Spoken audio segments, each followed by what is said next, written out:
ዘውዱና ቶቢ የትዕግስት ጉዞ። አንድ ወቅት ላይ ዘውዱ የሚባል ኩሩ አንበሳ ነበረ። እሱ የጫካው ንጉስ ነኝ ብሎ ያስብ ነበር። ዘውዱ ትልቅ ግርማ ሞገስ ያለውና በኃይሉ የሚመካ አንበሳ ነው። ሁልጊዜም በጫካው ውስጥ በኩራት ይንገራገራል። እዚያው ጫካው ውስጥ ቶቢ የምትባል አንዲት ብልህ ኤሊ ትኖር ነበር። ቶቢ ቀስ እያለች የምትጓዝ ቢሆንም በጣም በትዕግስት የምታስብና የምታስተውል ነበረች። ቤቷን በጀርባዋ ተሸክማ በዝግታ ትጓዛለች።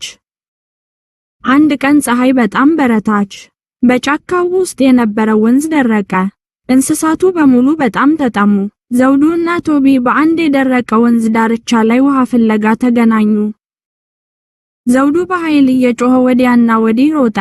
እኔ ፈጣንና ጠንካራ ስለሆንኩ ውሃውን መጀመሪያ አገኘዋለሁ ብሎ ጮኸ። አቧራ እያስነሳ በደረቀው መሬት ላይ በፈጣን ሁኔታ መሮጥ ጀመረ።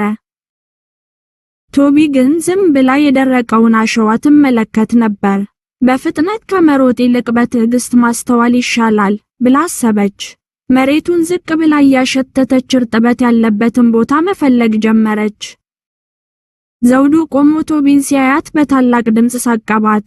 አንቺ ቀስ እያልሽ መቼ ውሃ ታገኛለሽ?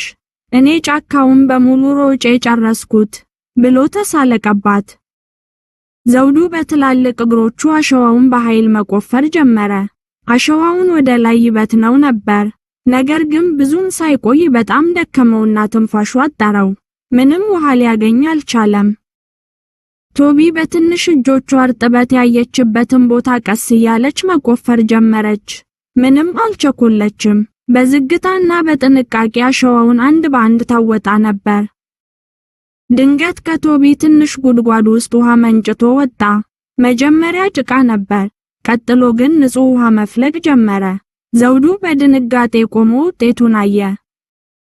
ዘውዱና ቶቢ ውሃውን አብረው ጠጡ። ዘውዱ እንዲህ አለ፣ ጥንካሬና ፍጥነት ብቻውን አይበቃም፣ በትዕግስት ማሰብም ታላቅ ውጤት ያመጣል። ከዚያን ቀን ጀምሮ ጓደኛሞች ሆኑ።